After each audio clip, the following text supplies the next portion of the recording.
I'm Chevy, and today let's discuss removing rust from tools.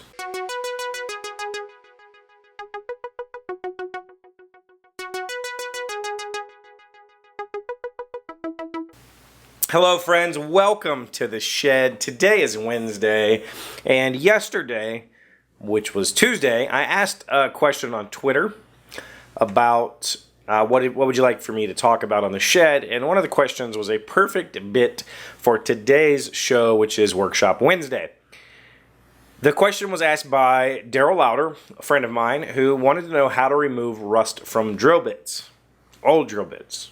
Now, Daryl, I'm going to assume you're talking about brace and bit style drill bits, which I fully intended to go to my parents' house and pick some up so that I could talk about them without people's eyes glassing over, but I failed. So essentially a brace and bit drill bit. Have you ever seen the big, like, hold the top and you got the handle and you crank the drill and then it has these large diameter drill bits? That is a brace and bit, and those bits tend to be very large, first of all, but they also have very wide cutting surfaces.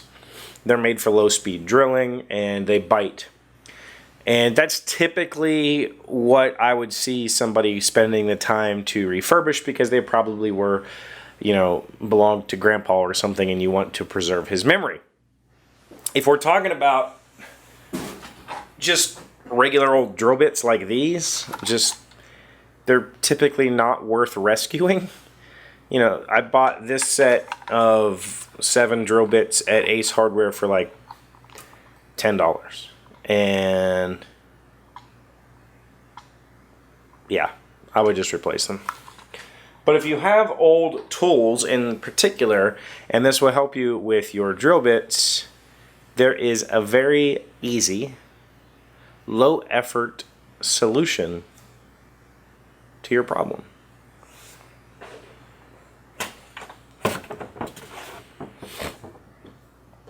White vinegar. This happens to be distilled white vinegar, Great Value brand. The Walmart brand even works. Yep, this is just regular old vinegar in a jug, and this stuff will eat the rust off of anything. In fact, this stuff will eat the metal off of anything. Let me go get it.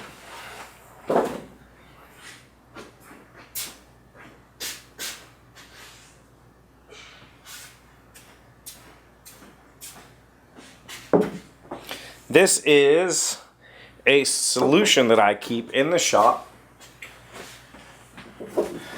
which is made up of distilled vinegar and steel wool, specifically quadruple aught steel wool.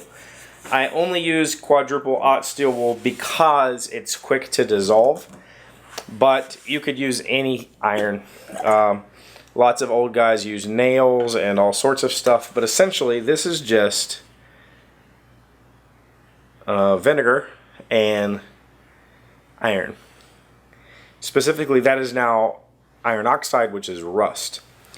And this is a really awesome natural stain for high tannin woods, typically woods like oak and mahogany and walnut.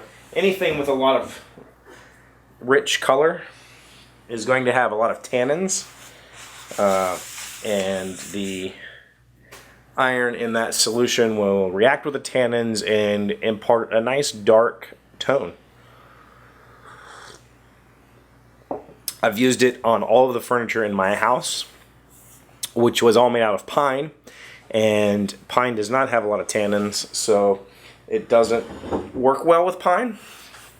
So what you have to do if you're going to use that is introduce tannins into the wood, and we do that just simply by making some extremely strong tea, and I mean like 5 or 6 tea bags per cup. Make super strong tea and put that on the wood. That imparts a crap ton of tannic acid into the wood, and then this solution will make a nice stain. But that's not what you asked about. You asked about rust, and this is just to illustrate the fact that what used to be in this jar was a handful of steel wool and filled up with vinegar, and now it's just a solution because the vinegar completely dissolved the steel. Vinegar will also dissolve rust. So this works great for hand tools like wrenches and pliers and screwdrivers and that sort of stuff that's got a lot of rust in it, because you don't need a whole huge volume of this stuff. You could pretty much almost just put your tools right in the bottle, or you could pour out some into a tray with like a snap lid and put your tools down in there, and then just come back every now and again and wipe them. Now, if it's a drill bit, a really good way of getting the rust off after you've soaked it is to just use the drill bit. You're not going to succeed by putting the drill... Hold on. First of all, do not do this. Do not put the drill bit in a drill and attempt to clean it with steel wool or any other abrasive. It will just rip it out of your hand and you'll end up injuring yourself. But if you've got it soaked and the rust is wiping off fairly well, then get yourself a piece of hardwood, get an oak or something, get a branch off your tree, and just start drilling holes with the drill bit. And that will actually break the majority of the rust off of the drill bit. You can also follow up with some WD-40 to help break more material off. But you're just going to keep drilling holes and it'll come out. You can use a wire wheel. And if you have two drills, you could put your drill bit in one and a wire wheel in the other and spin the drill bit while you spin the wire wheel, and that will help clean it up. But seriously, the vinegar solution is an amazing trick, and I've known it forever. And just recently, one of my YouTube heroes said that he had just learned this trick. He had just discovered it. And that kind of was like, really? I've known about that for a very long time. You put some rusty steel in vinegar and leave it for a day or two and pull it back out and wipe the rust off. It's not perfect. It's still going to be pitted. If it was more than just surface rust, you're going to have to contend with some imperfections that are imparted by the removing of a bunch of surface material. But for the most part, that's how you're going to get everything off your drill bits. The easy way. You could do it the hard way. I prefer to do things the easy way. So that's what I got for you today. This was a Workshop Wednesday video. I would love to hear more suggestions for future episodes of Workshop Wednesday. Put those in the comments below. If you have any comments or suggestions about the use of vinegar in the shop, the way I use vinegar, the stain that I use with the vinegar, put that in the comments below. Anything you have about future episodes, put that in the comments below. A couple of you have noticed yesterday and last Friday I used some of your footage that was provided for the end segment of the video, and again last week I used a viewer's footage, so please keep that coming in. Just keep sending me random facts, keep sending me just random bits of your day, and I will be sure to include them in the show, because this is a community effort. At least it's what I hope it can be. Yeah. Today's Wednesday. I'm going to go play board games. Thanks for watching, liking, subscribing, commenting, and sharing. Remember, sharing is caring. Hey, Doc, wait! I want to ask you something. Today's random fact comes from todayifoundout.com. This is a pertinent topic. Where did the word cookies come from? I don't know where the cookies went. The word cookie comes from the Dutch cookies, which comes from the Dutch koek, meaning cake.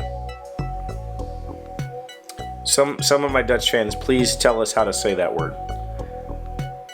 Koek. Cookie was introduced to English in the very early 18th century. It's thought this term caught on more in the United States due to the strong Dutch heritage in early America. So cookie means cake in Dutch. Is that right? That's what it says. Must be right. Everything you read on the internet is true.